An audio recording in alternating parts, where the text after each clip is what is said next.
Hi, my name's George, Hi, I'm Mo. and today we'll be reviewing Captain America Man at a Time by Mark Waid. There's a lot that can be said about him. There's a lot that can be said. One of the things But that... his writing is great. The stuff he actually makes, really, really good. Not gonna pass any judgment on his personal life openly on the internet. I'm not touching that. Let's not touch that, because we aren't going to touch that. This is a subterfuge. I lied to you. We're actually reviewing Superman Red Son by Dave Johnson and Mark Millar. I'm sorry. No, good twist. Good twist. Just like a real American holiday. It's just absolutely terrible. It's a joke. Superman Red Son is really, really good. It's really good. And okay, Mark Millar. A lot that can be said about him too. There is a lot that could be said. A lot of it not that great. I personally have my feelings towards Mark Millar's writing, mostly when it comes to books like Kick-Ass and Civil War. I say when Mark Millar can write a good book, but I think the problem with Mark is it's like the Rian Johnson situation, whereas he knows how to write a good story, but he also likes to Indulge himself? Yeah. I find myself liking adaptations of Millar's work more than the works themselves. I love the Kick-Ass movies, and surprisingly I love Kick-Ass too, even though it isn't as good. I just enjoyed it. But Millar, he can fall into some of the same pitfalls as Ennis for me, where he feels a little too self-indulgent. Yeah. Where I can tell you're good, but you just you get a little too into it. It ironically feels a little immature and juvenile. Swear word funny and really messed up thing happens. Yeah, I do also fall into that, where I like his adaptations more than I like it. Mostly when I say that, I mean Civil War, because I've told you this, so I'm gonna go on record in saying this personally. I think Civil War was Marvel's most financially successful mistake. Agreed. There are moments from it that are spectacular, but overall, it damaged a whole lot about Marvel. It put Marvel on the map, but in the worst way possible. They suffered from success. Yeah, greatly. But this isn't that. Superman Red Son, and the reason I chose it was because I feel as though it is a perfect subversion of Superman. Agreed. I think it's up there with the best Elseworlds and best what if character was XYZ, because it's still the character, just through a very different lens. I would say this is on the same level, if not above, Gotham by Gaslight. Agreed. Just because I like Gotham, I love Gotham by Gaslight, but there's just something about this that I think it holds up a lot more. Gotham by Gaslight is great, but it is functionally, if you want to water it down, still a traditional Batman story. It's still Batman, just in a different setting, so some things are changed. This is a radically different Superman story. Radically different. It's completely unlike any other Superman we've seen before, or really since. Yeah. So what's the conceit of Superman Red Son? Well, Superman, but he's a communist. That's it. Instead of landing in, Country Bumpkin, Kansas, when he was a baby, he lands in communist Russia. Yeah. And the reason I chose it for 4th of July is because it's, again, great subversion, but also Superman is he is the greatest representation of America, more so than Captain America, in my opinion. True. Christopher Reeve, he touched on it in an interview at one point, talking about how Superman should be, or ideally is, the embodiment of, the idea of a neighbor who, walk miles just to, help you land a cow, the old American kind of ideal of a neighbor. He is the quintessential, he is the quintessential American. But with this book, he is the quintessential Russian during the Cold War. So let's get into it. So we start off we start off in Metropolis in the mansion of Lex Luthor, or at least in the Penthouse apartment. Yeah, penthouse apartment, and Lois Lane, or in this case, in this universe, Lois Luthor answers the phone. It's We're getting big twists already. Yeah, big twist. In this universe, Lois and Lex are married. She still works for the Daily Planet. Perry's telling him about how talking about how the president has a address that he's going to give to the American people, and it's basically just saying that the Russians have something stronger than a hydrogen bomb, more of a threat to the American people than whatever has been done previously before, and is that they found an alien. They have an alien Superman. Someone with immeasurable strength and all that. Someone with super hearing, impenetrable skin, and all that. And so the president is with his right hand, Jimmy Olsen. Now, in Prime Earth, Jimmy Olsen is Superman's best friend. He is his Bucky. He is his Robin. Like, he's Superman's little buddy. But in this, he is an agent for Hoover, who was the president at this time. Cuts back to the Daily Planet. Lois is with Perry, and he's like, "Super breath. What in God's name is super breath?" And Lois is like, "Well, I paid that's what the receptionist told me when I paid her $20. Like, ask what more she knew." The cop is on the news just saying like how he heard laughing from space, saying that it could be Superman, or at least up in the like laughing up from the sky in the clouds. Then we cut to city life. Martha and John Kent have just like a regular hardware store. Like a mom and pop. Yeah, a mom and pop hardware store. John passed away, sadly, from, I would think, a heart attack, because that's how he died in Prime Earth. And he just said, she says, "I just thank my lucky stars, dear sweet Jonathan, never lived to see this day, to see his country brought to his knees." And so we get to like a national address about Superman, basically everything he is. And the first words from this is, "Look up in the sky. It's a bird. It's a plane. It's Superman." So like we haven't even seen Superman yet. We haven't seen Superman yet until right now. Right. Like, we're addressing him. We see him full. He has the crest, but it's the Soviet flag. Yeah. It's the emblem for the The Soviet hammer flag. and sickle. Yeah. He is Stalin's right hand. Mm-hmm. So we're getting like only just now a sense of him, and this build-up we've been getting is like how people would talk about Superman, but like they're scared of him in a Cold War paranoia type of way. Like they say he's like the pride of the Soviet state, symbol of their military might. Perry says, "Give me a break. Who writes this stuff?" It's good to know that Perry's still functionally the same. Yeah, he's still functionally the same, but he's more like J. Jonah.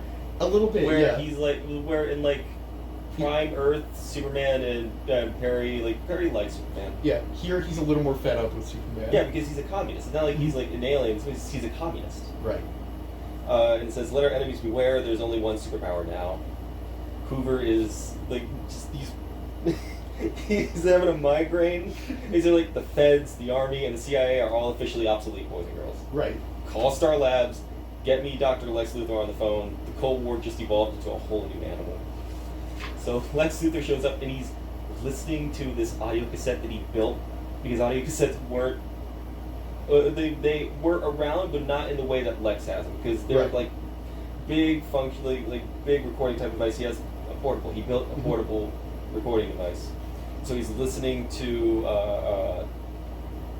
Machiavelli's Il Principale while no, he's reading Machiavelli's Il Principale while playing chess with other scientists that he's beating them.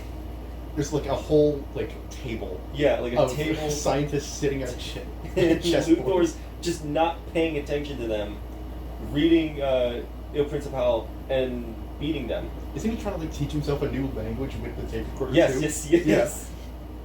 He's. This is just to show that Luthor is an arrogant prick, but he's a genius. Like he's a genius and he's flaunting it. Like he's mocking them. He's teaching himself Urdu while reading Il Principale while beating scientists in chess. Just all at the same time, just being a complete dickhead. And he says, "I'm teaching myself Urdu to keep my mind busy while I'm reading and playing chess with the monkeys." He calls him Agent James Olsen. Jimmy calls him the smartest man alive, which, since Batman isn't around in this universe, there's no one to kind of challenge that. One of my favorite bits was from Deceased, where they're all on the Ark, and Lex Luthor's like, "I am the smartest man alive." Batman's dead, right? Yeah, I am the smartest man alive. So they go into Star Labs, and he sees like a bunch of scrap on, like Jimmy sees a bunch of scrap on the ground. He's like, "It's been 3 months, man. Like, what are you doing?" Yeah, with he's our time? supposed to be building something to counteract Superman. What is this?" It's kind of like you're kind of on like a tough timetable right now. We're on a schedule, man.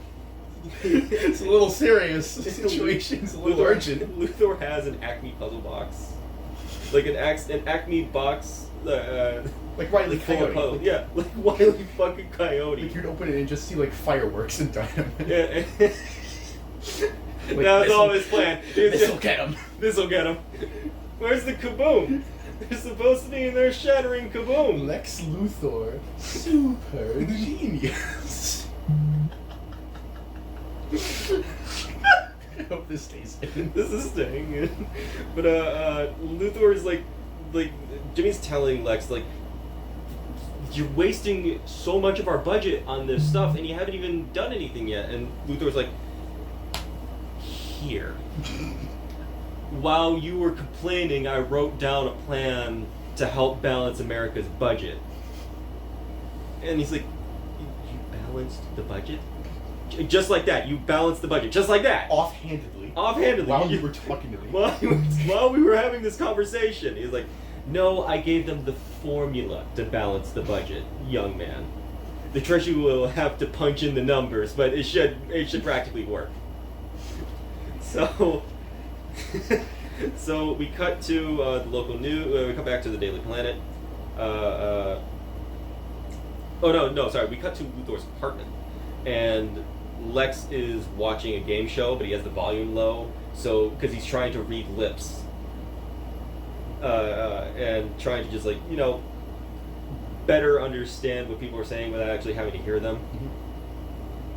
And he's also playing chess with a robot he built.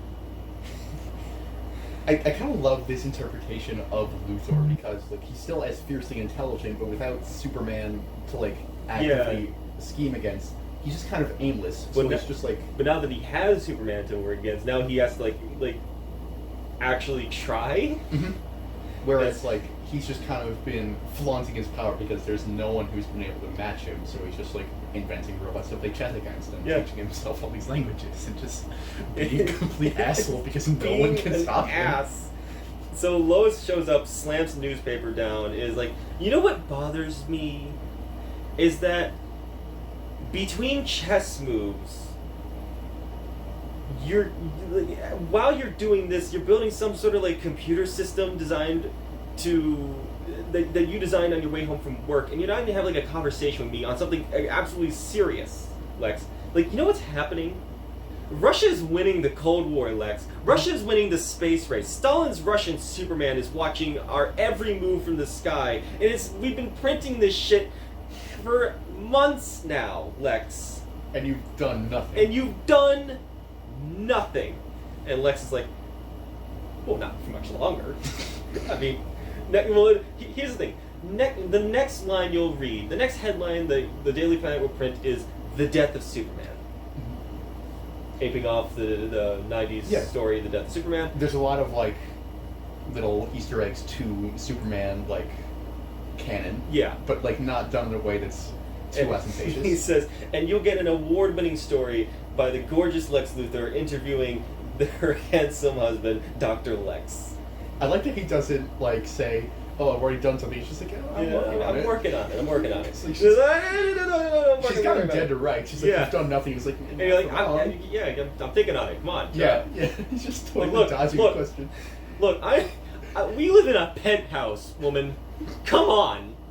Cut me some slack. I haven't actually had a chance to sit down and think about all this. I haven't had time to watch my game shows with no volume and play chess against my robot. I've been building some. Like, come on, the government just called me on this. Come on, just give me a minute. Shit.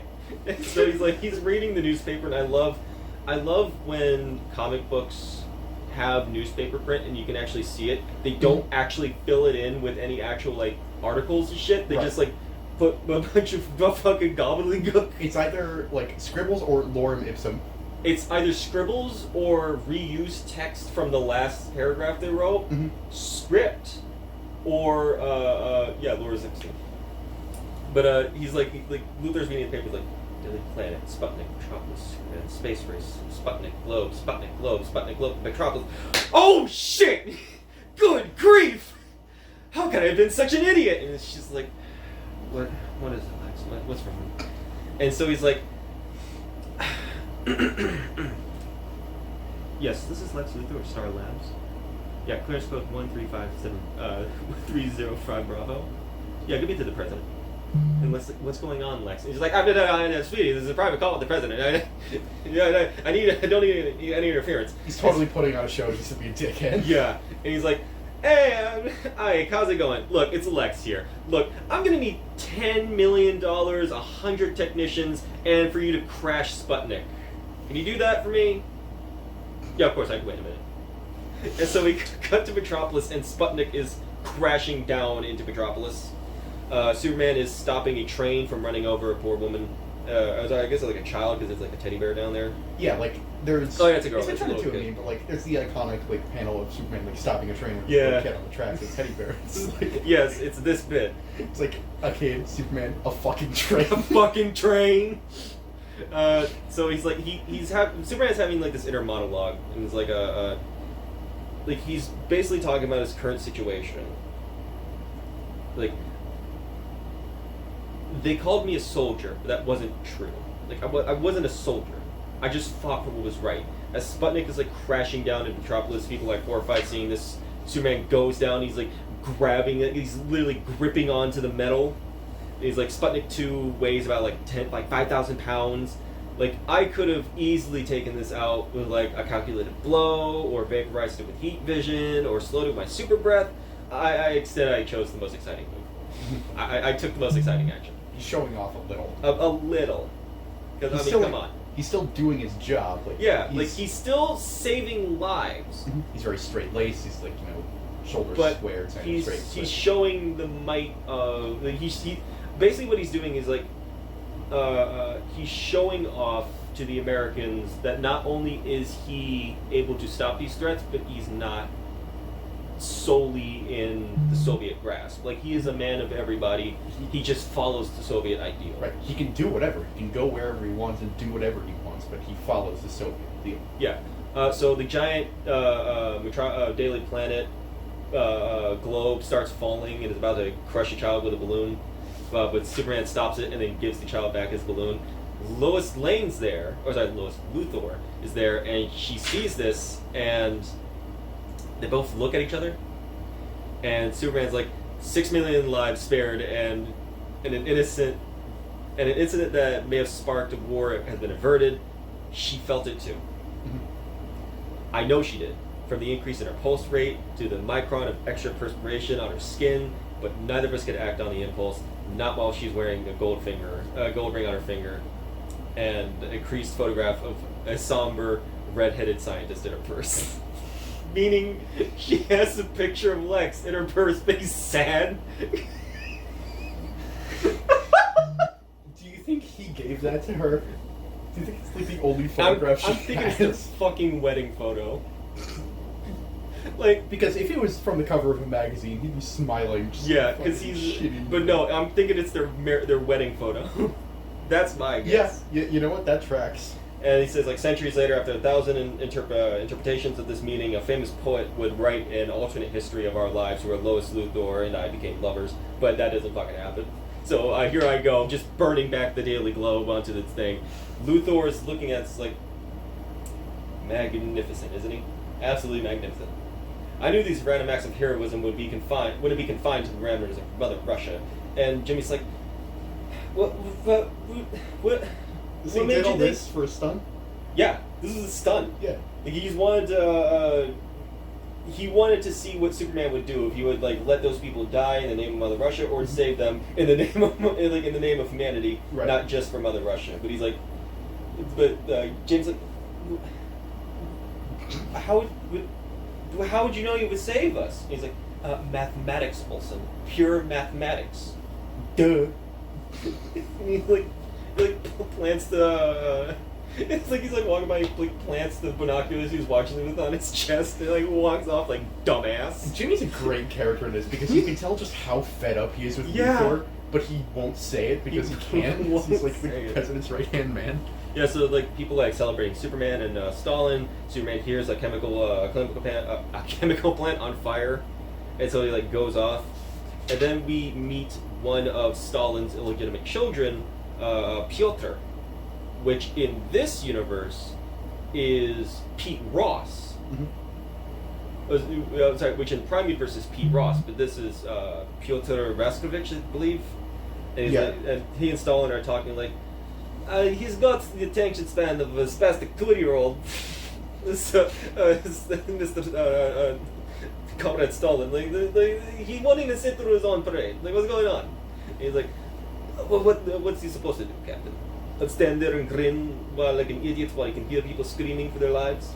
Pyotr's clearly pretty salty about Superman. Yeah, but he really, because Pyotr is a part of, or at least, yeah, he's a part of security for Stalin and Russia. And so with Superman there, it kind of like undermines him. Right, because like Superman can just like cover their ass and like kind of super. Yeah. He just kind of usurps them with like security's kind of like meaningless now that Superman's around. Yeah, so it's like if Superman succeeds you, he could be there for the thousands of years from now. And he's like, who cares if he succeeds you? You made chief of NKVD by 25, Pyotr. I'd hardly describe that as an underachievement. You shut the fuck up. Cop. Seeth. Il. Touch grass. Il plus ratio plus Superman. Fell off. You're getting killed in the crowd tweets. They beat your ass. They beat your ass in the crowd tweets, Peter. Pyotr, come on. Focus up, man. And so he's like, he after like Pyotr's like talking down to Stalin's idea of like Superman, he's like, watch what you say. Hold your tongue. Bear in mind, you're only one of a number of illegitimate children I have. So he bitched out Pyotr. And so we go to like this grand ball with the Soviet Union and the Amazons of Themyscira.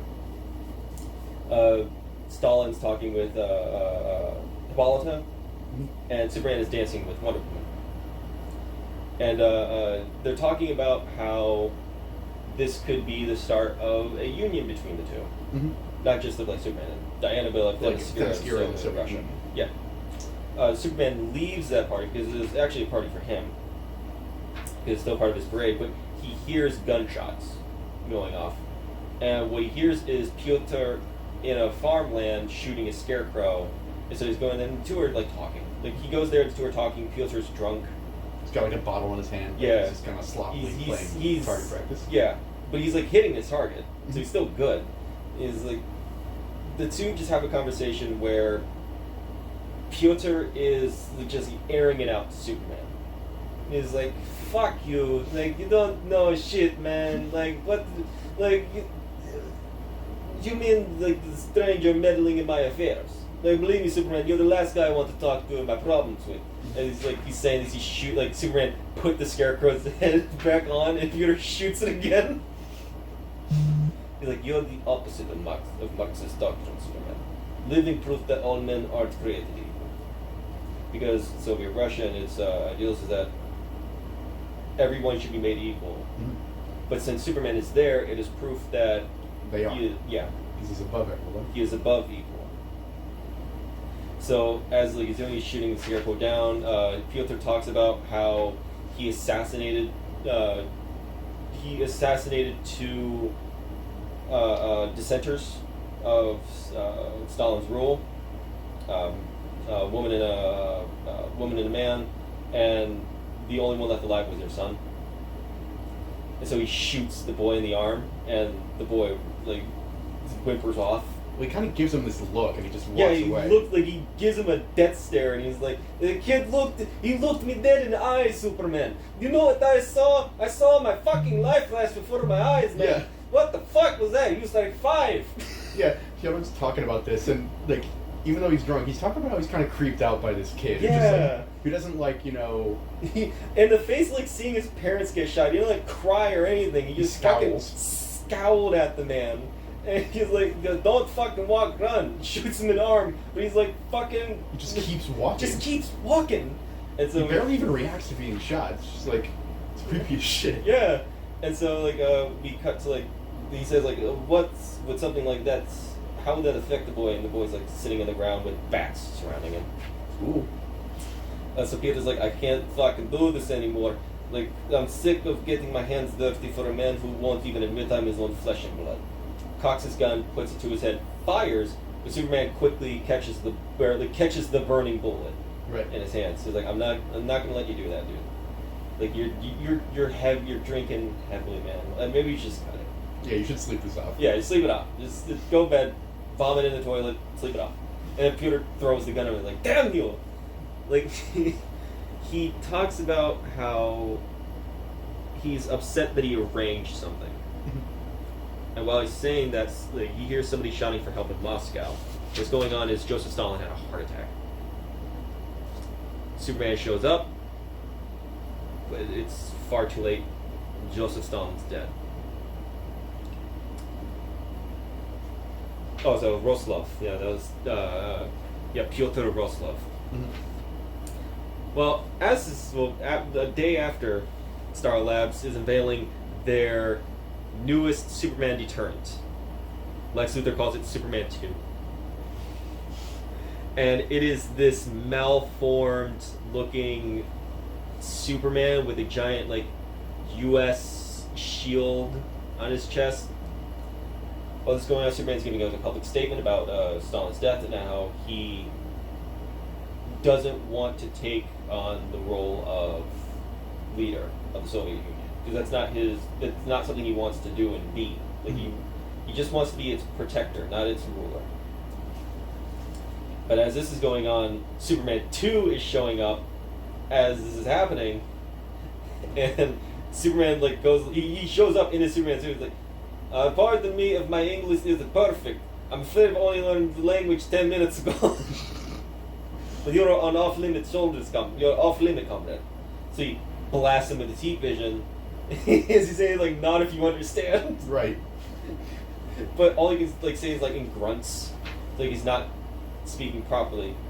He has, like, X-ray vision, but it's, like, not... He's an imperfect duplicate. You could say he's bizarre.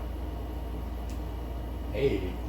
Like, his X-ray vision is, like, causing sound waves. Like, it's disrupting... There's a Russian submarine, and when Superman punches him, this thing's X-ray vision goes off, and it just causes everyone in the submarine agony. It like noses bleed, heads pound. Like, whatever they did is fucking with them. But Superman 2 bounces back. They knock Superman into London. It crashes into London Tower. Smashes into a bus, and Superman's, like, counting the dead that just happened because of this incident. And as soon as Superman 2 comes down, and Superman's, like, already back up in the sky. He's like, perhaps you misunderstand. Like, he's not, like, he's angry, but he's not like talking down to him. He's like strict. Like, he's still he's strict. He's like still trying to like kind of negotiate or reason with it. Yeah. And so Londoners are like telling Superman to kill that thing, like finish it off for God's sakes. And he's like, he looks at Superman too. He's like, go home and tell your president to mind his own fucking business. Like, mind his affairs. Nobody wants you or your weapons here. Get the fuck out. Get out. Go. We don't want you. And then a missile is coming down. Apparently, to crash into Russia. Superman 2 sees this happening, and Superman's inner monologue is that he doesn't understand why he did it. But Superman 2 froze Superman in place, went up, grabbed the missile, and went into the sun, and his last words were, "Hello everybody, me very pleased to meet you." Which is Bizarro speaks, since Bizarro always speaks, you know, In the opposite of what he's saying, yeah. so it's like, goodbye everyone, fucking hated you all. That's how I always interpret it. Yes. Goodbye everybody. Goodbye everybody, I'll see you all in therapy. And then leaves, burns into the sun. Refuses to elaborate. Dies. Leaves. This guy was alive for comes basically in, beats up Superman, just kills thousands. does mass collateral damage, refuses to elaborate, dies. So, everyone, it's the funeral of Joseph Stalin. And as it's going on, Superman sees a woman in the crowd, a woman with red hair from his past. We cut back to Piotr and Superman having a conversation where he's like, you know, it's hard to imagine which of our two men of steel would have enjoyed the biggest state funeral, Superman. But in all seriousness, I honestly believe that yours would put Comrade Stalin's into shit. Like, he's saying that Superman's death would have been more impactful. Yeah, would have been more impactful than Stalin's death. But he's basically just saying, like, he's basically just trying to tell Superman, you should probably take him. Like, they think communism is going to die with Stalin, but if you take over, you'll give them more hope. Right. You'll keep it going, and it might even be stronger, because without Stalin, there's a bit of a vacuum going on. Yeah. It's a little bit aimless. Yeah, so Lois is on the roof of the Daily Planet. I thought she was gonna fucking jump off. I can't deal with these fucking robots anymore. I can't, Lex. I just fucking can't anymore. I'm just, but no, she's like, you know, it's weird. Like, I have the same dream almost every night, ever since I was a little girl. Like, I'm dreaming that I'm falling from the clouds and you're there to catch me. And now I always used to think you weren't real. But I'm happy to know that you are. In the clouds, you see Superman's face in the clouds. And then Perry goes, like, Lois! What are you doing? What are you doing? Good? Are you okay? Do you talk? Do you need help? Like, look, your husband's on the telephone, sweetheart. Like, he wants to talk to you. So he goes down, and Lex is on the phone. 5 o'clock shadow. He's like, Lois, okay, don't talk back. Just listen. I shot everybody I was working with. The plan to humiliate and defeat Superman failed. Look, I'm resigning from Star Labs. Destroy my notes. I've terminated everybody who I was in contact with. Everybody. Everyone's dead. The Superman duplicate was a mistake and should never be repeated. He's just like holding a gun. Yeah, like he's holding a gun. While he's saying around it is, like, and also our marriage is on hold. Like, I'm putting a sabbatical on our marriage. Not terminated, just on hold. Yeah, just on hold. And she's like, are you telling me our marriage is over because Superman beat your monster in a fight? And he's like, what? No! Are you stupid? No, that duplicate beat me in chess! Like, before it left. Before it left, it beat me in chess, and I can't... The fucking... Audacity. The duplicate of that alien farm boy had the tenacity to beat me in chess last night. I need to know how! And so Superman's flying over Russia, and he sees the same woman from the funeral, Lana Lerezenko, who is Lana Lang. He's like, they're catching up like they're old friends. She has 2 children. They're in a bread line because to see the funeral, they had to sell all of their possessions to get the money to go in to see the funeral. So they're stuck there. Superman's like, no, this isn't right. This isn't fair. You give the lady Superman. And people are like, what about us, Superman? I haven't eaten in fucking weeks, man. What's going on? No one's his name. Hey, come on, man. Oh, come on, man. Ghetto dude in the middle of communist Russia. It's awful. Awful funny. It's like, But- for no reason. Yeah, but Superman like notices that people are starving, and he's like, "No, you know what? I'll take over because I can't let this happen to the people of Russia. They need to know that Superman is here to rescue." So be out there, like, kind of trying to force him just to like an administrative angle, like, you gotta take this over just like politically. Yeah, like, but this is the Superman right is thing to Superman's doing it out of a do. Human. Yeah. Which is the Superman thing to do. yeah. So Lex Luthor is looking at a glass thing. It's a little like thin glass. Like a kind of a snow globe. Yeah, kind of a snow globe. Yeah. Superman crashes down to where he is, and he's like, where is he, Luthor? Where's Brainiac? What Lex did is he and Brainiac teamed up to shrink Stalingrad. Even though Luthor wanted him to shrink Moscow, but since Brainiac doesn't know the difference between Moscow and Stalingrad, he shrunk Stalingrad instead by accident. And so, when Superman asks Luthor where Brainiac is, he says, "Oh, he's out Christmas shopping at Macy's." Superman, where do you think? In fucking space. Go get him from there. Why you? Shut up. I gotta say, it's pretty, like, it's hard to write super genius in a way that feels authentic. Of like, yeah, this character's actually smart, instead of just like, oh, they're kind of bullshitting their way through the plot. This is kind of brilliant, and like Brainiac's so Yeah. smart that like he's kind of dumb, that he doesn't understand the difference. He doesn't understand the difference. So yeah, he's like showing off like the bottle to the Stalingrad, and he grabbed Brainiac. He ripped Brainiac out from his ship and like just tossed it. Like I'm holding on to this because I'm going to take its central processing unit, Luthor. If that is like, I'm sorry, Luthor's like telling him like, oh, yeah, no, go ahead, I don't care. Mhm. Like, I just wanted to see how fast it would be to take down Brainiac and save your city. 53 seconds, by the way. Sorry, 58 seconds, by the way. You're slowing down, Superman. So like, there's been a little bit of a time skip from Superman deciding to take over Russia. Yeah, because Luthor is getting bulkier and his hair is thinning. His hairline's receding. His hairline's receding. So like, time is progressing, and like stakes are ramping up with like how now we've got Brainiac. So, like, Yeah. Superman. He's actually looking a lot more like Harry. Yeah, he's like, he's put on some weight. He's got a little flabby. He's getting flabby, and he's playing chess.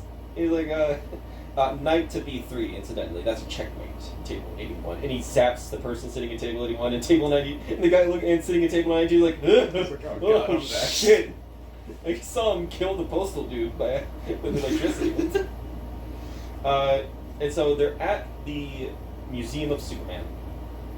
And they're going over the museum, seeing all of the things that the CIA funded, that funded Lex Luthor to make to try to defeat Superman, and all of them are just like different Superman villains. You've got, I think, Atomic Skull. You've got Parasite. So it's like Superman's sort of hall of trophies. Yeah. But it's being put on display and made into a museum. Kind of like One of them on display is it's a white dog with Superman's cape. So I'm thinking this is their version of Krypto. who's presumably Who's stuffed. presumably dead and stuffed, which is sad, but also Presumably it was just a. no, it's just Was sad. it a normal dog, or was it actually? I don't Krypto? know. It's just, like my guess is that's supposed to be Krypto, I mean, yeah, like it or is, at least but- if it's not Krypto, it's something close to Krypto. Mhm. Like maybe just like a lookalike dog that. They put in the cave. Yeah, That's my guess.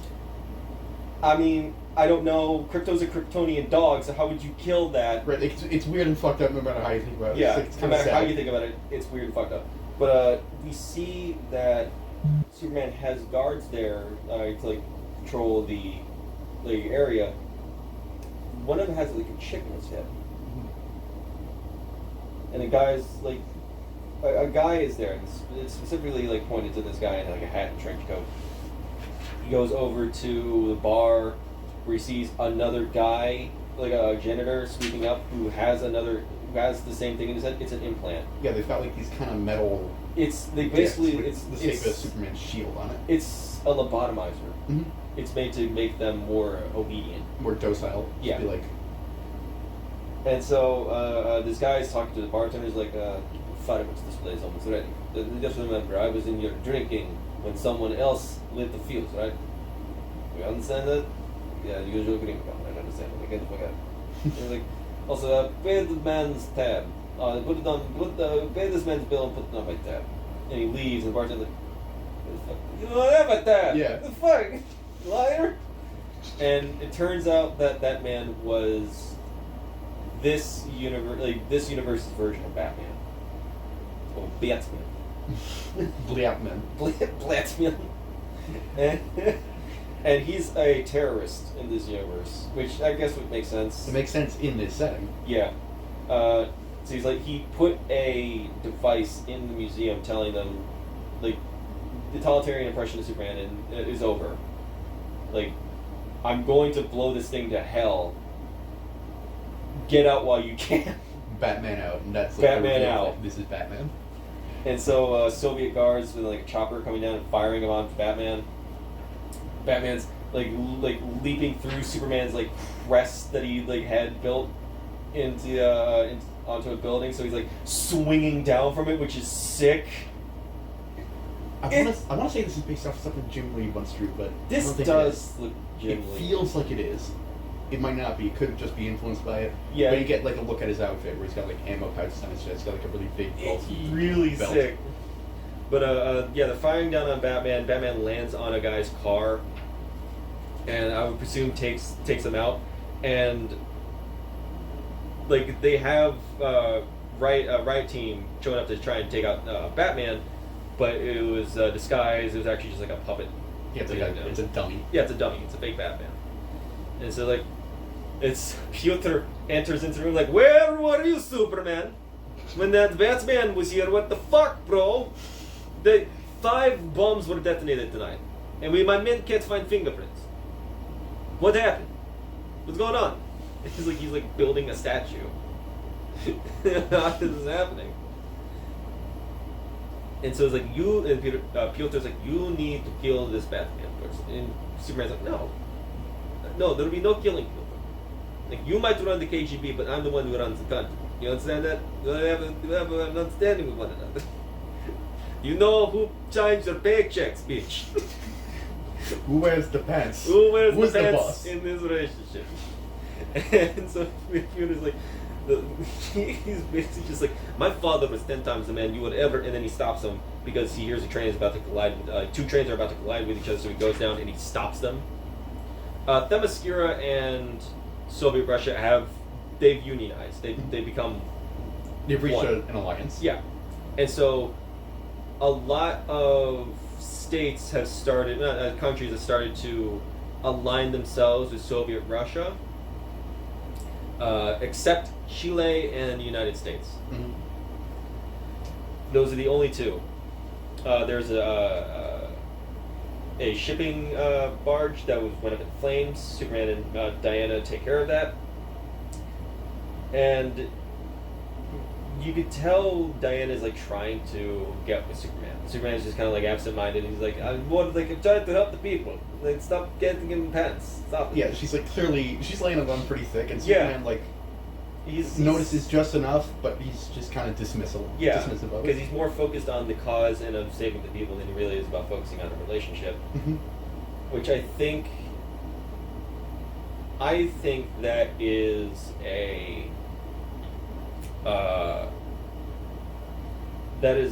difference between the Superman and Prime Earth Superman, because Superman is, yeah, he's American, and one of the like basic foundings of America is like Pursuit of happiness. yeah, pursuit of happiness. But in Whereas- Russia, it is pursuit of equality. So here he's like fully dedicated to the mission. There's no time for like pleasantries or Yeah. like. But Diana looks at Superman like, "Oh, the people love you, Superman. Some more than you'd ever believe." It's like hardcore simping. Just like It's him, and you just you just hear her eyes just flutter. yeah. Just like just The absolutely heart's back just at flying around. like back in Paradise Island, fucking cutting his pictures out of magazines. You just put him on the walls like, "Oh, Superman." And so it's Perry White's retirement, and Oliver Queen gives Perry a bust of Caesar, like a gold bust. a golden bust of Caesar, and Perry's like, "Great Caesar's ghost." And it's like, "No, it's actually Great Caesar's bust, sir." And Lois is like, "Oh, don't let Oliver kid you, Perry. No Pulitzer Prize winning writer could ever be half as dim-witted as he pretends to be."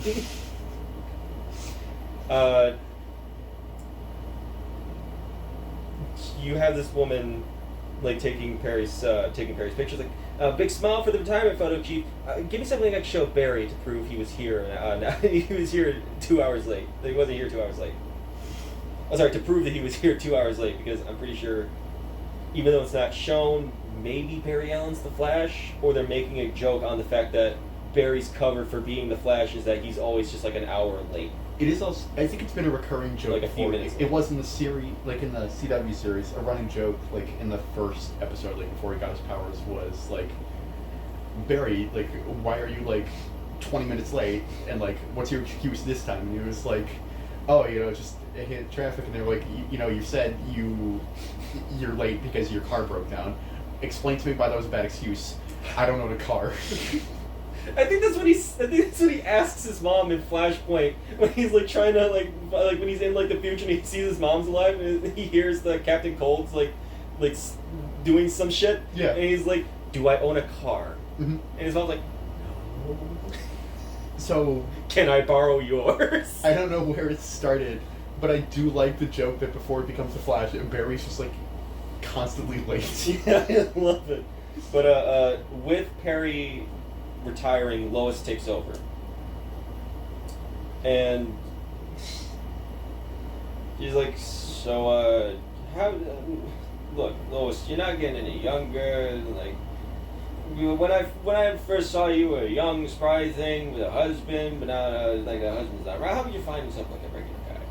Like, how would you find yourself a good man? Like, a good husband?" It's like, "I have a husband." Like, "Oh, God fucking damn it. Not a man that's, like, obsessed with wanting to destroy Superman, woman. For Christ's sakes. Like, a man who's sane, for God's sakes." And Leslie, Lex is kind of sane. Occasionally.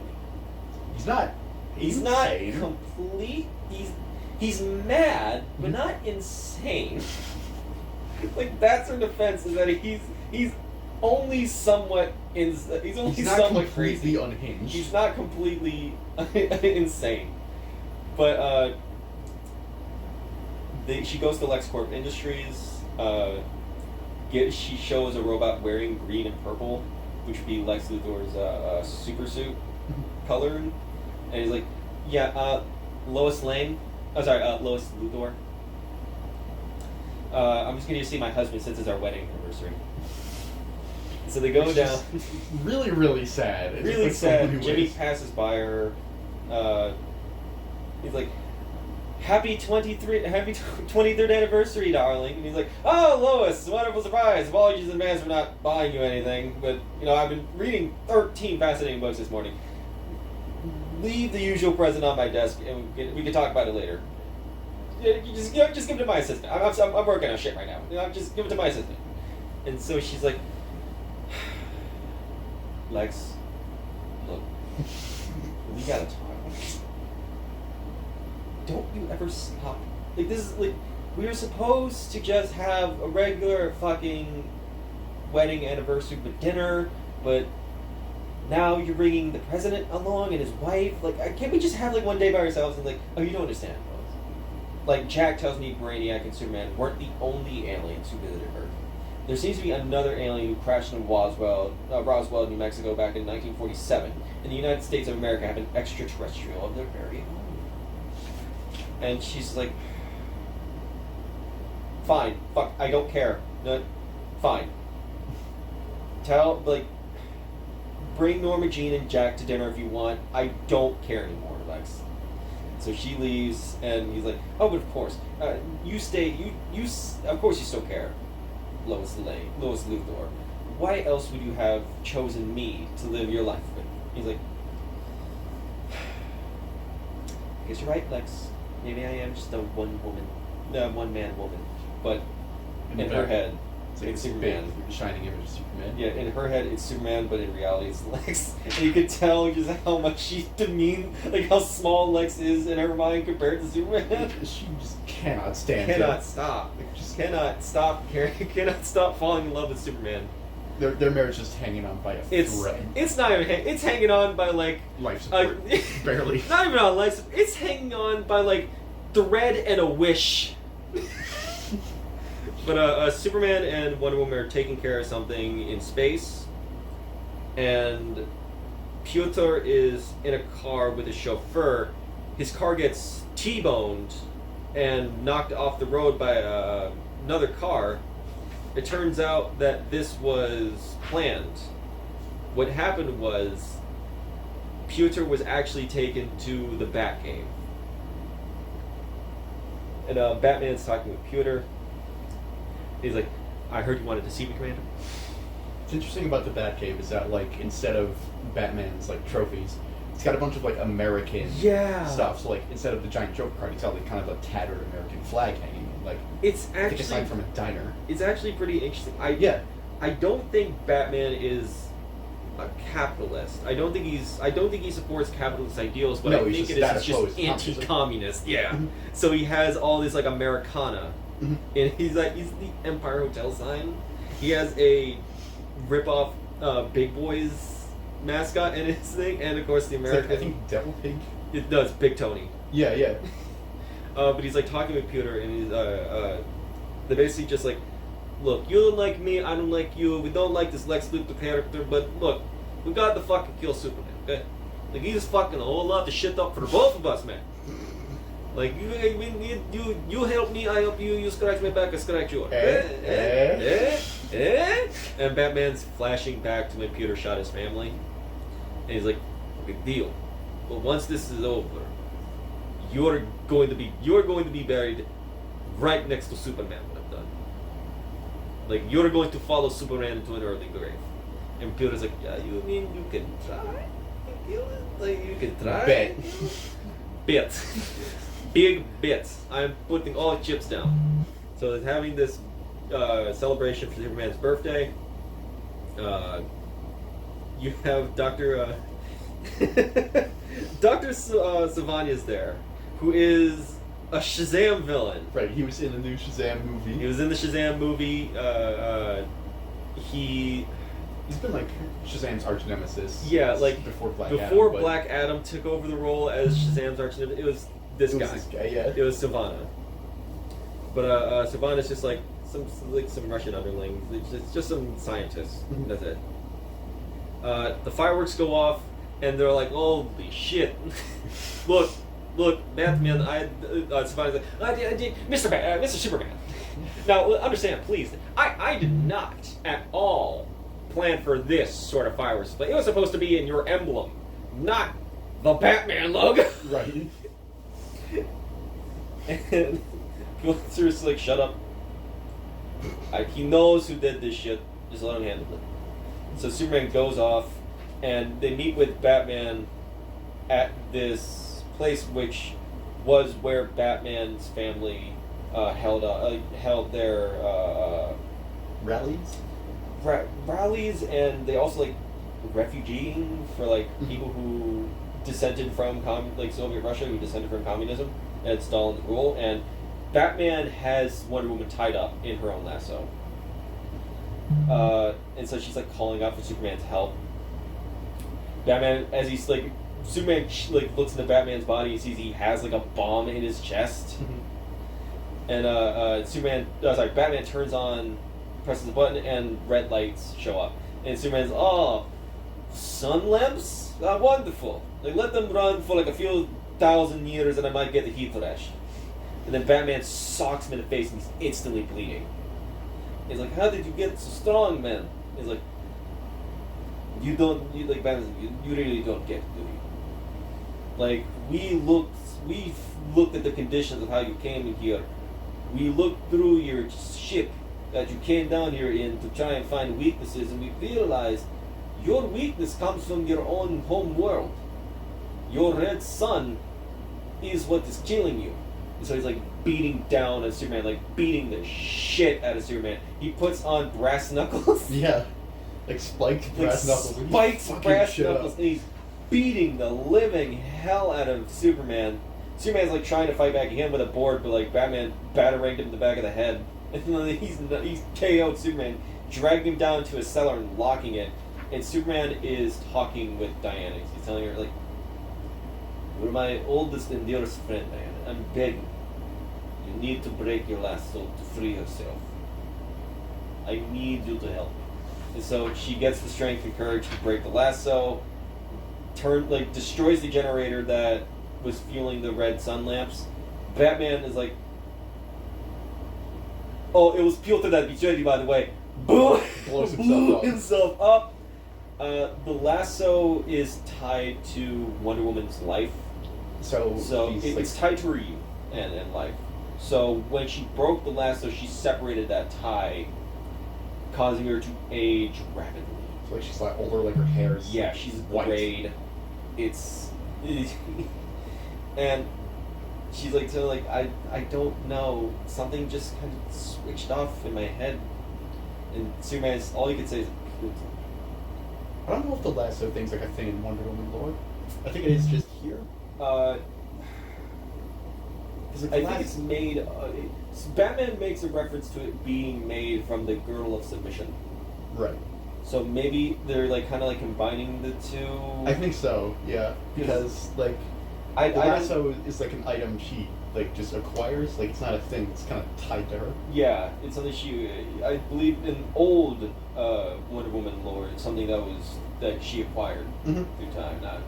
But in New Mexico, JFK's speaking with Lex Luthor. Like things are falling apart, Dr. Luthor.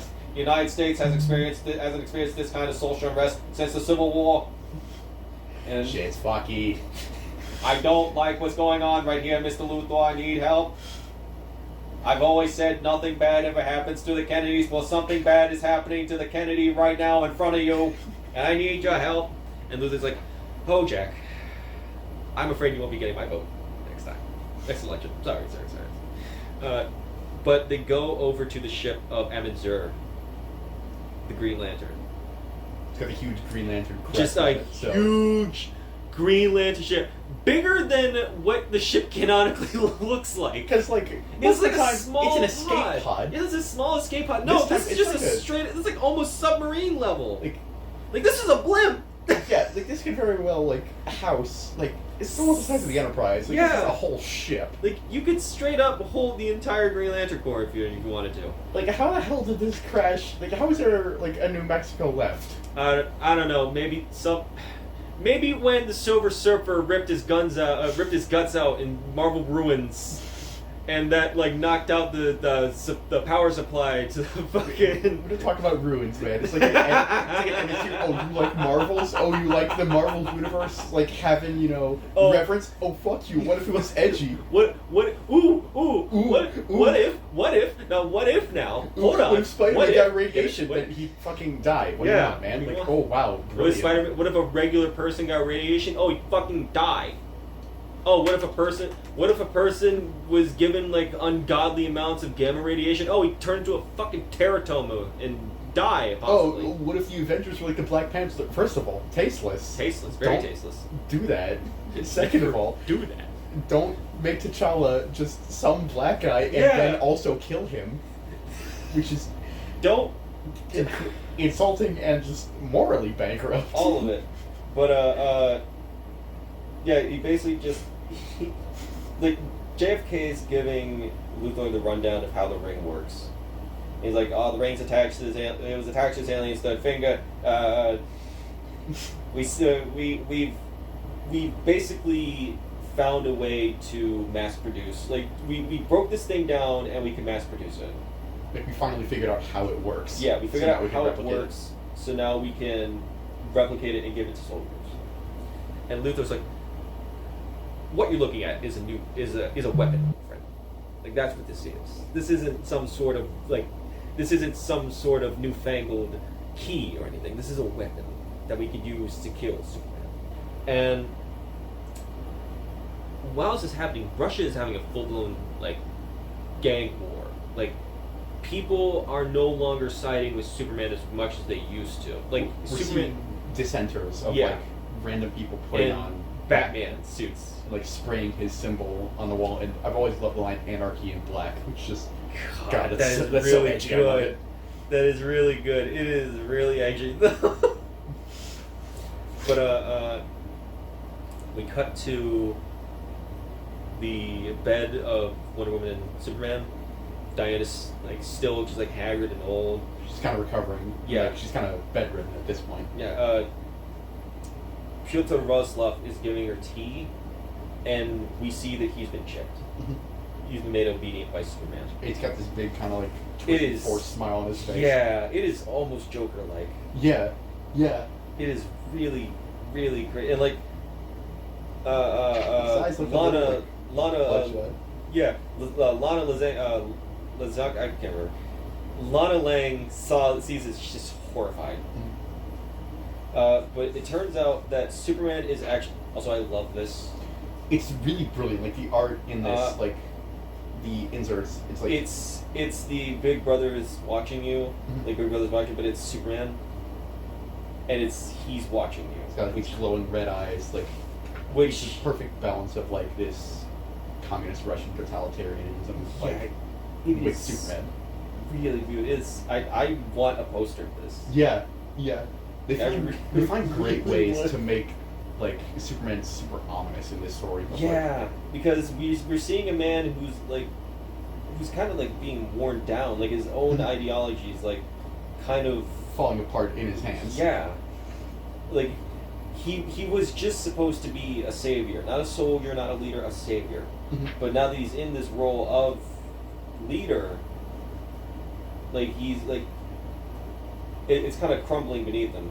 But what he's seeing is a lot of buildings covered in like Brainiac's. Like Brainiac has attached himself to several buildings to like help Superman get like a better view on like Soviet Russia. It's like enhance them. Yeah, he's like a security system to Superman, kind of. There was some point in time where maybe 90s, early 2000s. There's this book I have, Mr. Majestic, which nobody's heard of, but and it's like the start of the book is like Brainiac like somehow sent himself back through time and like advanced the city of Metropolis, so it's like super high tech. And because of time storm, because like there's a paradox of like Brainiac shouldn't exist. It's like some total bullshit, and Majestic comes through that. It's just like I don't even know if this event happened or like they just made it up for this book, and like Majestic shows up and he's never shown up again, as far as I can tell. It's like when Mosaic showed up as its secret empire, and that was never used again. Yeah, like he was important for this story alone, and that was never seen again. Mr. Majestic was like from Wildcats. They got him. They brought him into DC, and he shows up in this story, but he's never shown up again. He's never shown up again. Like they have this whole own title for him, but that. Like, if I didn't have that book and was able to hold it in my hand, you couldn't convince me that it happened. Yeah. But Superman goes to his Fortress of Solitude, and it's really fucked up because he has a lot of, like, lobotomized Batman sweeping the Fortress of Solitude. And Brainiac's there is like, we've had some pioneering neurosurgery done on some of them, so they become more productive workers, man. Like, this is great. The Batman seem to be responding well to the new personalities, Brainiac, and I like that it's Batmen hyphen because in the very early Batman, it was Bat hyphen man. The Batman. Yeah, always loved it. I loved just that little like, there's clearly a lot of love taken from the deep lore. Yeah. And I love this moment because it's really in stark contrast to how Superman started out. Like, Also, in the beginning of the story, he never would have stood for this. talk about how Superman started out. People are flipping a car in one of these panels, and it's in the same sort of styling, not like the art style, but like in The same pose-wise, posing. as Superman's debut comic, where he's holding up the green car. Action Comics #1. Yeah. Like, the image. It's the image, but it's A protest. twisted. Yeah. It's a protest. It's people flipping a car naked. Like, there's Yeah, burning like, fire in the background. Like, America's just become a war zone at this point. Like, people are just fucking going off there. It's wild over there. It's Detroit on a regular Monday. Detroit? Yeah, shit, Metropolis.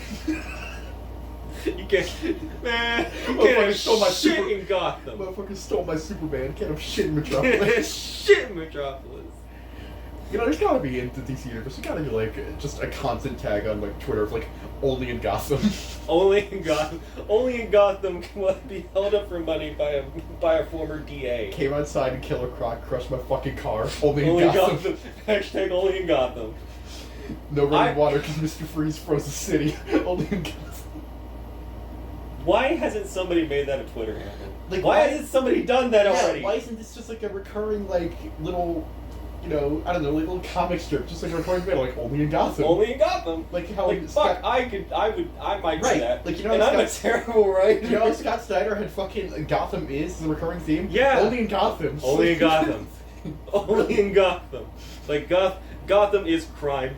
Yeah. Only in Gotham will Gotham is you fucked. only in Gotham will you see that woman that gave you flowers that one day also kill your wife. Right.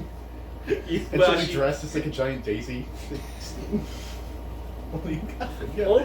Only in Gotham will a simple question be turned into a death trap because your best friend was because your best friend was That's puzzle going master. through a lot right now. Because your best friend was puzzle mastering. The fucking questionnaire.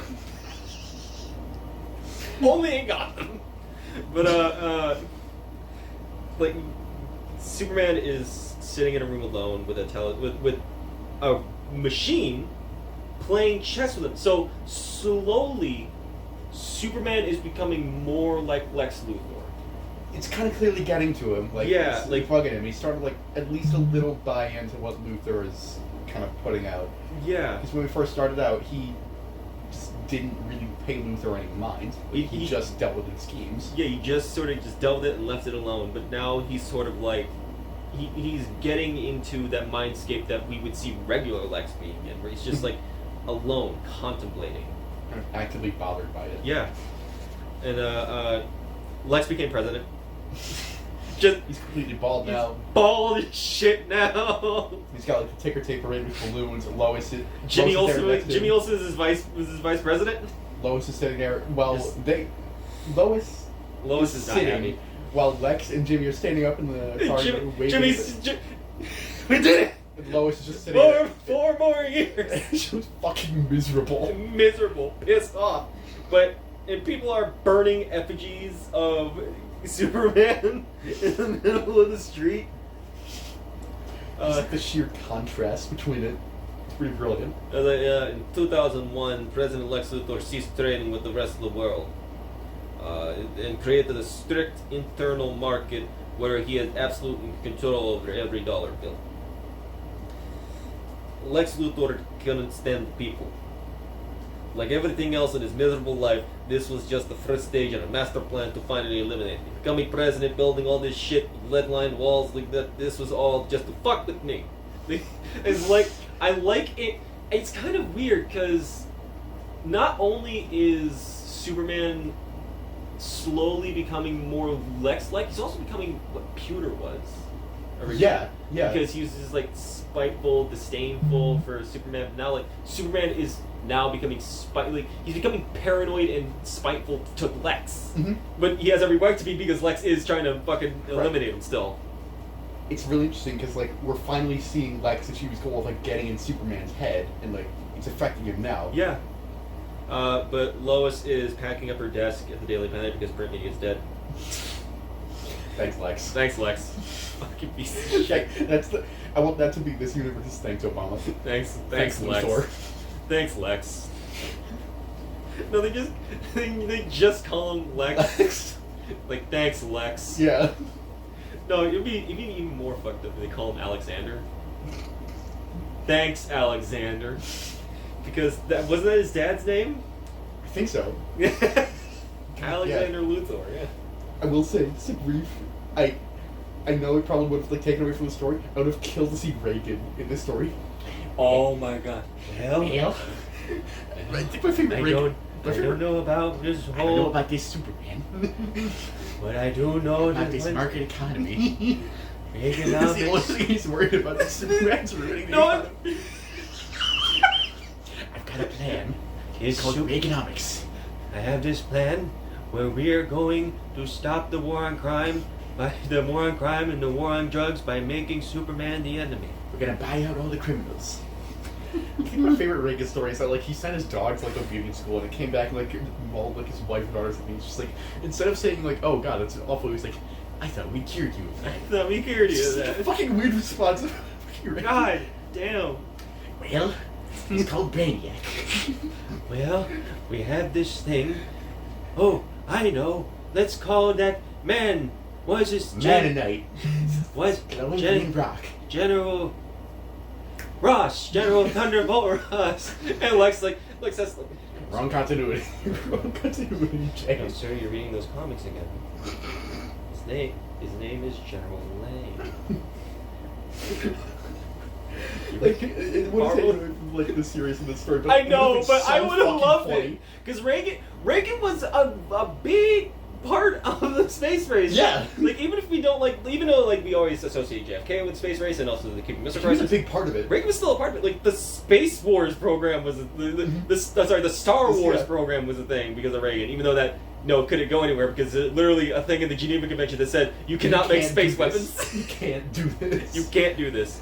Reagan was like, maybe a little. Well, maybe just a little. You know, I do Right. love the movies. You know, they made a reference to They've me in gone back. too far in a few places. Are you saying that Ronald Reagan is the George Lucas of America? Is he not? Reaganomics is the key to all of this. It's like poetry, ain't rhyme. Okay, so Anyway. Lois Lane Anyway. is talking with this woman about Lex, and just how like, what possible reason could Lex ever have of intentionally hurting his own wife? Like, why? He's like, because he knows I love the newspaper with all of my heart, and he can't stand the idea of me loving something more than him. Interesting perspective on Lex, and Yeah. I feel like the aspect of Lex like being infatuated with Lois has kind of been It's like it done was less in the kind last of several years. good. Yeah, it's good. kind of been it was this weird thing they were really trying in around this time. Yeah. It's gone phased out because like Superman and Lois being a thing is like finally like being cemented. And I think like one of like the biggest things I can remember is Superman Doomsday, like the movie where Lex was like trying to like get an interview with Lois and they got in like they two kissed but it's like a subterfuge. Lois like tased Lex or some shit. Yeah. It's I don't know why. No, what I really love is Batman Superman Public Enemies. Yes, Where he fucking where he's makes like- a pass at Amanda Waller. no, not just makes a pass, full on Says, makes hey, out I'll with fuck you. after I kill after Batman I and kill Superman, Batman and Superman, you and I, want you to Amanda, have. I don't know if he Lexi. said. I don't know how he says it, but he He basically says, says- "I want you to have my babies." He says, "Come to Lexi." Which, like, I think What that's the one of the fuck? and that's one of the only things that has like ever actually unsettled Amanda Waller, which is understandable because like Very understandable. it's like She's dealt with super criminals. She's dealt not with a super super genius criminal. she's dealt with like super criminals and like made them wet their pants because like she's held her leash. Yeah. She's never been like She's never had never the been, leash like- held on her. yeah she's never had the leash held on her, but had a supervillain, a super genius supervillain, look her in the eyes and say, "I'm gonna fuck you." I'm gonna fuck you. I want to fuck you after I kill Batman and Superman. That movie's brilliant. Go watch it. Even It's just for that. brilliant movie. I want to believe it was just because like kryptonite steroids just makes you like even for like briefly, just like once you inject it, you're just like even for like a minute, you are ungodly horny. I mean, if Superman Last Son is anything to prove, Kryptonians are, if they're not the Viltrumites. I mean, like, listen, Kryptonians. It's hard for them to find, someone who can take the pace, so I can understand they might be a little bent out. I'm just saying. But, like, just imagine, like, Luthor psyching himself on taking kryptonite. Just I'm gonna kill Superman. He's just I'm gonna kill Superman, and he looks like, you! It's like Hulk Hogan looking at an opponent after they punch him 3 times. You! It's like a rock hard to the idea of killing Superman. Kill him! It's the only thing that gets me off anymore. but we gotta go back to the story. Fuck you. We're gonna fuck Superman. Wait. No, that's not what I meant. It wasn't a Freudian slip. Shut up. But Lex is in. Hal Jordan was a POW. I think this is an interesting, kind of take on the idea of willpower. Just it's like an evil look at it, but how just fucking determined this guy is. It's a fucking skewed way of seeing willpower. Of just this hyper focus that's and since the Guardians are the thing, I guess is fuck the Guardians. Fuck the Guardians. That's a whole other thing we might. Fuck the Guardians. What have the Guardians ever done? Okay, we're gonna get into this because I need to say this. Rings don't operate on any moral fiber. They just operate on can you strongly express the emotion they operate on. Are you willful? You can do whatever you want. The Guardians are total dicks. They have no moral. They have no fucking moral obligation to anything if it's not either for the core or for Planet or for themselves. Or for themselves. They were around when Krypton was destroyed. Yeah. Where the fuck were they? By whatever his name was, Roglazar? Remlazar did. Remlazar!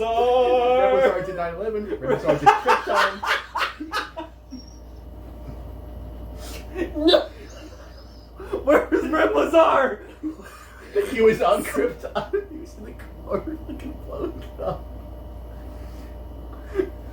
Okay.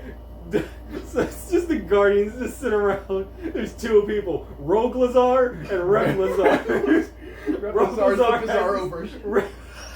Roglazar has this idea to destroy Krypton because Kryptonians are fucking awful for some reason, and then Remlazar has this idea of just okay, so there's these 2 things on Earth called the Twin Towers. Have you heard of them? You scratch my back. Krypton, I scratch yours. You scratch my back. I can give you an easier access into Earth's core. God damn it. So yeah, they're going to use the Green Lanterns as their army. It's back in Themyscira. Things are kind of getting dicey. Yeah. Ever since Diana broke the lasso, shit's kind of gotten a bit dicey. The relationship between Russia and Themyscira has gotten a lot less, chummy. So Lois Lane goes to Themyscira to talk with Hippolyta, saying okay, so I just want to be sure that I just want to be sure that my husband has some support when he launches his attack on Superman in the next 24 hours. Will you have that support? And Hippolyta's maybe. We'll see. Maybe. But Superman is he's fighting this giant monster in Stalingrad. This giant monster in Stalingrad, which is still shrunken, by the way. So it's just a bug. It's just a bug, and it's just he defeated it handily. But the people were hey, we've been shrunken like this for years, and you haven't done shit to make us big again. Fuck, dude. You can make you can holographic image yourself into Stalingrad to help us stop bug, but you can't make us big again? Fuck you. And so Brainiac's forgive me, Superman, but I must disagree with your assertion. I care for these cultures and tend to their every requirement to survive as a species. I'm basically a zookeeper. So we've still got some of that Brainiac in there where he's interested in cultures in a very I just want to observe these things. Yeah, I shrink them down to observe. They're basically seagulls. Mm-hmm. I'm just basically I'm like your dog keeper, but like you like I'm holding on to the dog for longer. Yeah, just kind of watching him, just looking Like, out for you. He's like, you can't blame an alien supercomputer for storing information. All I was doing was following my original Prime Directive. Prime Directive. Hey. The Prime Directive. Oh shit. I can't interfere. I can't interfere with history. Prime Directive. I love the Robot Chicken sketch. Kirk's like a finishing this old woman slips. He's like, "Oh, help me!" Kirk's like, "Oh, I can't interrupt the natural flow of the progression." Prime Directive, and just leaves her. Fucking hell. But they're basically just like going over like what sort of battle strategies they have. It's like, oh, so this is Luthor's ultimate death trap. Like, he spent 2 decades formulating this single assault, and my evidence suggests that things will like come to a head shortly. Like, well, what any recommendations of what we can do? Well, our first track would be, Mount Rushmore. Just blow that up. Just blow it up, just completely. Who needs it? Forget what I said about culture and all that. America's like a cancer cell, Superman. You can either act now, or let it fester and grow in the rest of the body and destroy you slowly. Like, what can you do? Let's receive some numbers first. Let's think about this first. Let's get some numbers into this. All right? I'm definitely finally seeing like this full turn of Superman of like like this is regime Superman. Yeah. Like fuck Injustice. No, this is regime Superman. Right, because like instead of being actively evil, he's evil just like he just can't be fucked to care anymore. He's just so ground down. So like just, and he's not like. It's sad. It's not personal. It's sad. It's scarier because like he's almost indifferent, just kind of detached. So like Brainiac suggests, oh, we should just fucking glass around Mount Rushmore. Yeah. And Superman's normal response would be absolutely fucking not. No. But his response here is, let's crunch some numbers and see first. Let's see what we can do. So he's considering it. But then a pilot walks in and like, and it's Lex Luthor. Like, unless, of course, you surrender immediately and drop the estimated fatalities to an agreeing Kryptonian deposit. And his cringing robotic manslave. Cringe. You're cringe, Brainiac. I'm sorry. I just thought you needed to know. That's some Venture Brothers dialogue.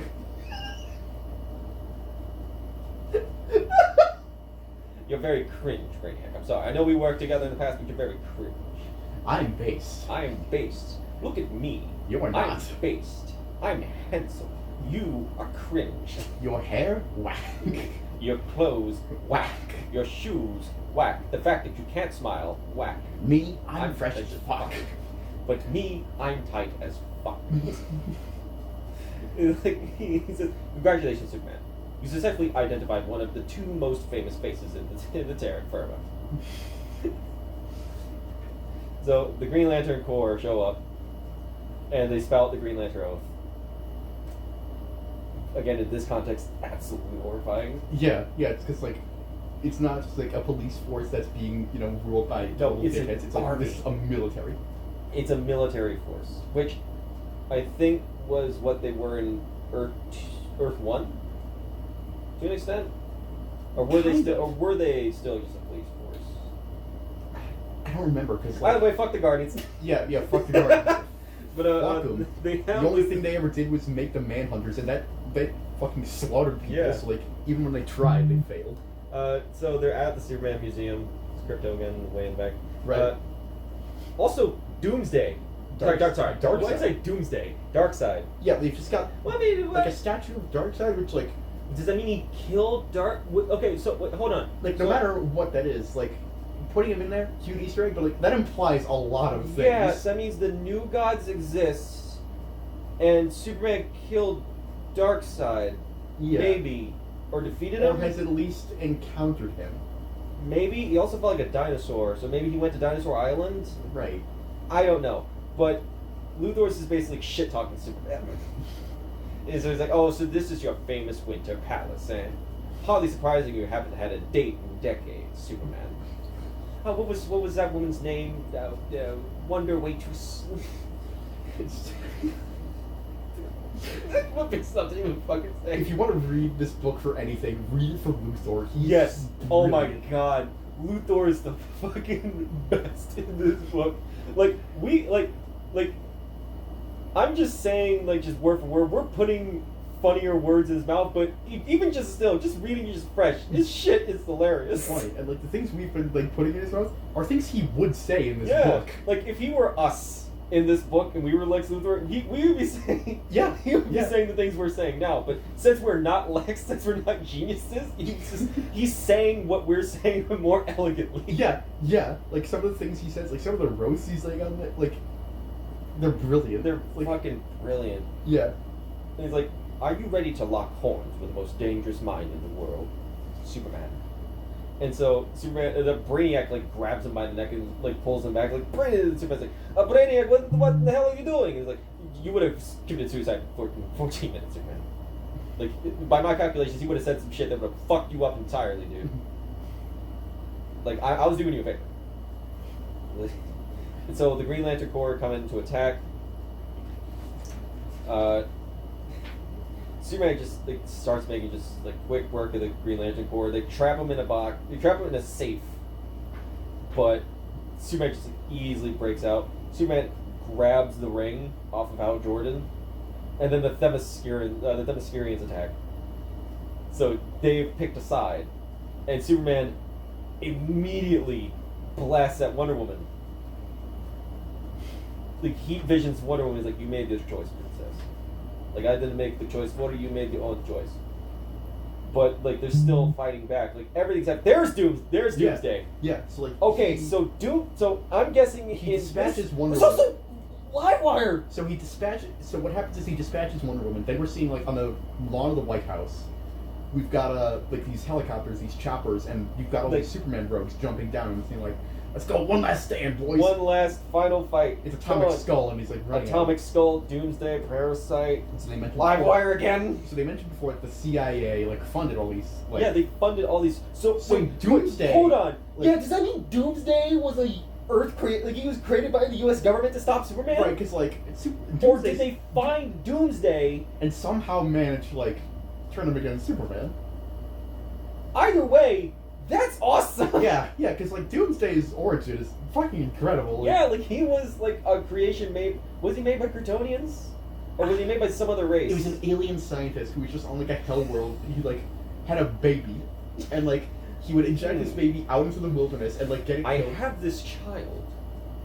It's What like- if I did this? It's like a fucking bit from The Simpsons where it's like, I have a baby and I'm gonna put it in a box and like see if it'll be some socially maladjusted and it'll murder me on sight. But what the alien scientist did, he like put Doomsday's little baby in a pod. He like injected him out of this hell world nightmare landscape. Would Like, good luck. take the remains and like genetically engineer it again and keep doing it over and over until it became Doomsday.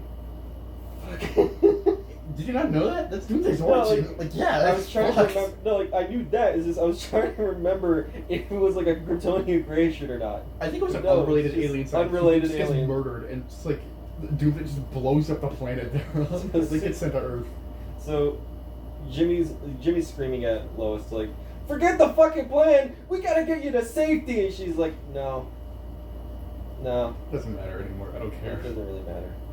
So Superman shows up. He's like, "I'm going to have to ask you to evacuate the area, Miss Luthor. We've got like We got a skull whole lot shit. of shit. Like, We got a whole lot of shit going on, dude. Like, you need to get the fuck out." And Lois is like, I'm not budging. Like, I'm sorry, Superman. This is my home. I can't leave. And like, America is finished. Like, I'm afraid you don't have anything left to hit me with. And it's like, oh no, actually I do have something. My husband had this letter that he wanted me to give you. I don't know what the fuck's in it. And Superman uses his X-ray vision to look inside it, and what he sees makes him fall to his knees and cry. Because what the letter says was, "Why don't you put the whole world in a bottle, Superman?" fucking killer line. Absolutely devastating reveal. Fucking killer.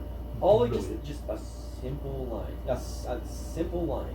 And he's got him. Like, And he's really got him. And so Superman's just like crying, really relentlessly. All the things I've done, all I wanted was to put it into all war and famine. I wanted what is best for everyone.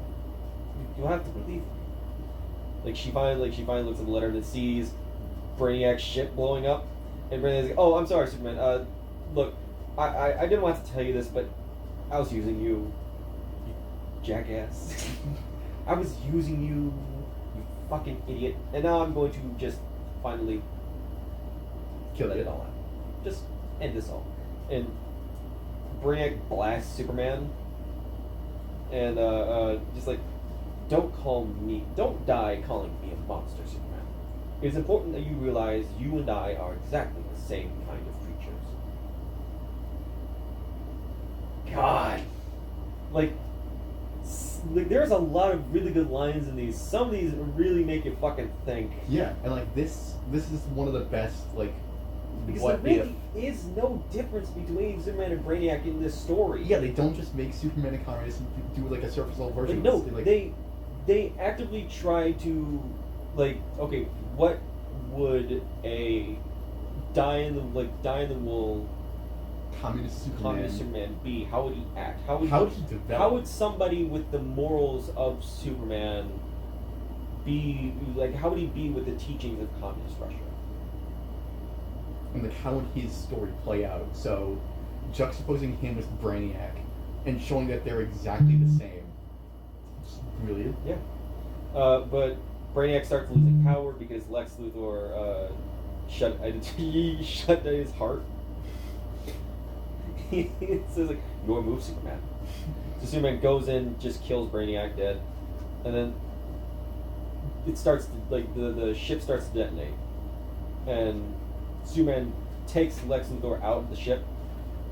He grabs the ship, Brainiac's ship, and flies into space, like as far as he can possibly take it out into space. Like, Lex, I know you're not going to hear this message for a while, or even see the explosion until the light reaches you, but there's something I have to say before I go. Well played, my friend. And on the chessboard, there's only like the ship explodes. Like Luthor's like lamenting in his victory, and he finishes Superman's game.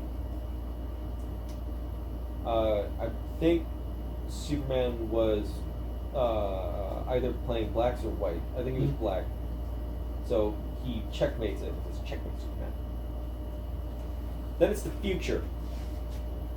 And communism is entirely crushed. It's demolished.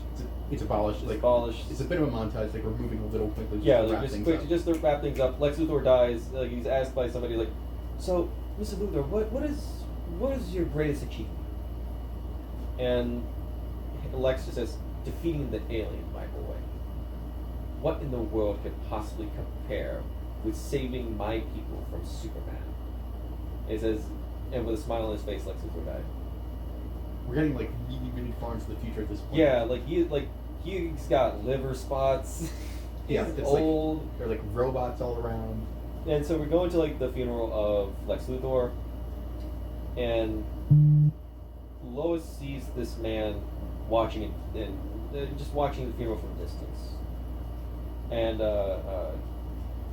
it's Superman, It's him with glasses on. it's Superman with glasses, or Clark Kent, or whatever his Just like name would be in this world. So he's their son goes up like, "Oh, what's wrong, Mom? Are you okay?" It's like, "I'm fine, Albert. Absolutely fine. Just had a strange sense of deja vu." He's like, she knew it was fuck. She knew it was me. I have to go into hiding again. Shit. I have to go. Oh no, she saw me. 20 years down the drain. 20 years down the drain. Maybe mustache next time. And this would be the end. And I actually would have liked it if it were the ending, but we had a little bit more. But And it's actually really... He's fucking even cooler. We got something cool. Okay, so it's like millions of years into the future at this point. Like, the sun has gone supernova. And we cut to the house of Jor-El and Lana. I'm sorry, Laura. Jor-El and Laura, as they're putting their son, Kal-El, into a rocket ship and sending it through time. This is supposed to be Earth. Mm-hmm. What it is that Jor-El's, the L in it is Luthor, Yeah. not just House of El. No, it's In the in the captions or the In the captions, it's speaking about they're like talking all the about how- descendants. Like we had Lex, Lena Luthor, Lombard Luthor, And Lori eventually- Luth, Jordan Luth. Then it's just like dash L. Then Lex L, Jordan L, Lana L, and of course Lex Luthor's great grandson Jor L. Yeah, and Cal L. And Cal L. So the sun goes supernova and turns red. A red sun, Superman's weakness as well. So they're talking about how like Earth as it is now is like completely bullshit. Yeah. And they don't want to raise their child in this time. No, It's so falling they apart. send him back in time so he lands on Earth specifically in communist Russia in because the those are the two Ukraine things. in 1938. So Lex Luthor inadvertently, not even trying to, but inadvertently created his own enemy and his And beat stupid him. dumbass descendants fucking shipped him into Earth so he could be their problem. Just a perfect time loop. It's brilliant. Perfect. That is Terminator time loop like. Mhm. Like, I'm sending you back in time so you can fuck my mom so I can be born so I can save the world. We did it. Yeah.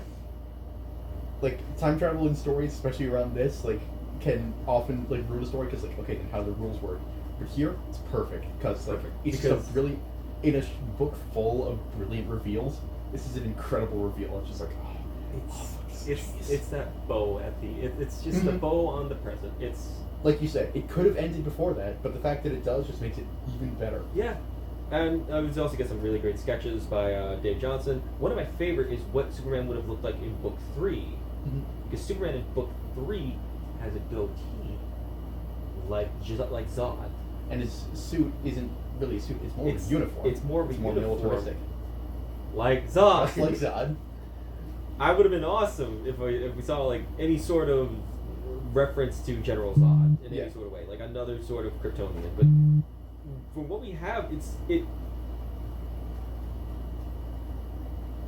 This is a great story. This is one of not Like- just one of the best Superman stories, one of the best Elseworlds.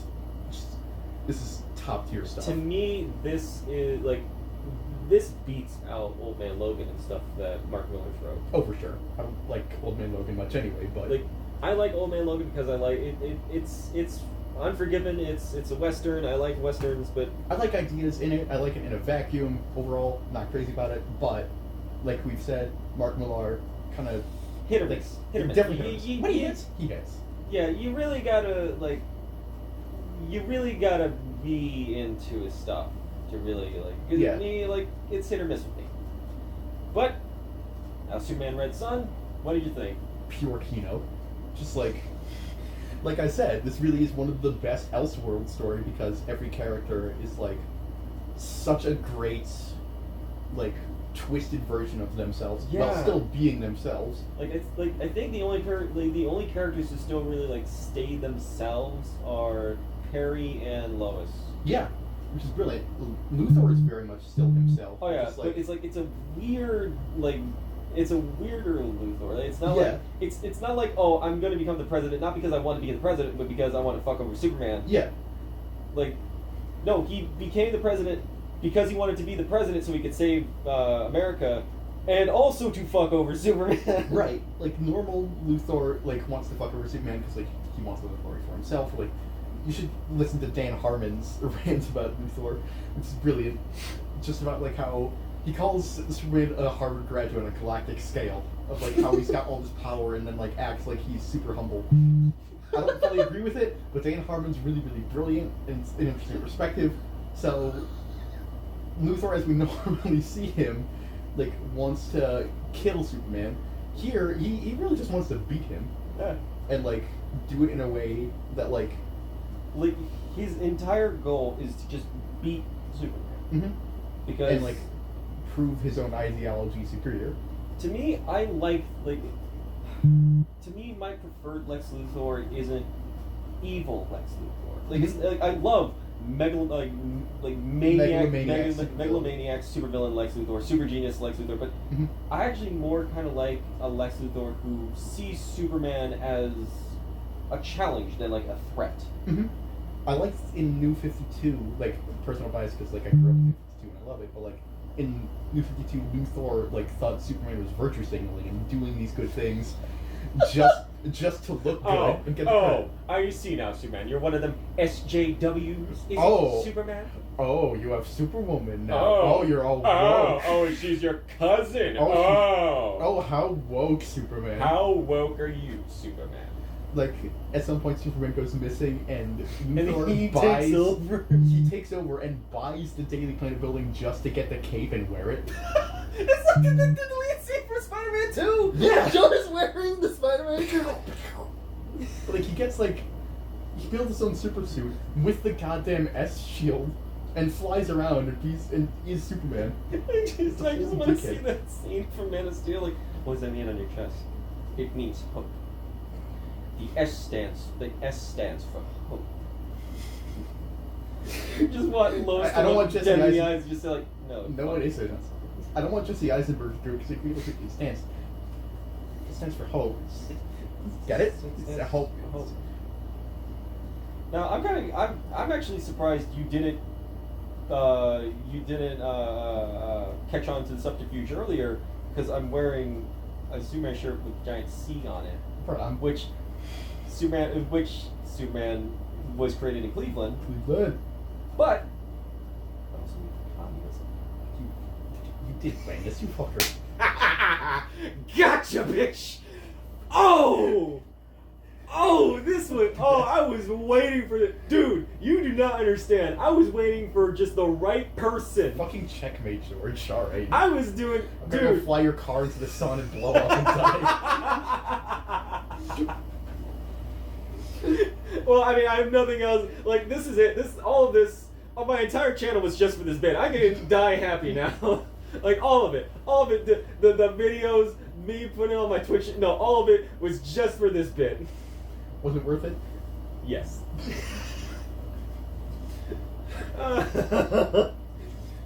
All of it. All of it was just for this opportune moment, so I can trick some poor fool into reading Superman Red Sun with me and have them not notice. I pulled the strings. Oh, I was the perfect puppet master, dude. That was some fifth dimensional chess. That was 5D chess off the board. You fucking bastard. I'll get you for this someday. You'll get me for this when we do the Sonic Shoe video. Oh, baby. Oh, you don't even know. I will make so many goddamn references just offhandedly, just for my own sake. Just for your own sake. Just as things I say. I'm already working on it. Working on it. I can't wait, man. Well, I've been reading Lightburger, by the way. I'm getting ready for that too. Oh my god, those videos are gonna be absolutely they're gonna be insane. wonderful. But this has been fun. Superman Red Sun, incredible story. If you like Superman, if you like Elseworld, if you just like good comics, if you like really good writing, read this. Yeah. Don't fucking watch the animated movie. It doesn't understand what makes the story good. That's sad because it's, again, written by J.M. DeMatteis, who is like one of my all-time favorite writers. Really like. Really, really good. You missed this one, bud. It's kind of fell off. I did like the bit where they do the Batman blowing up the museum thing. Yeah.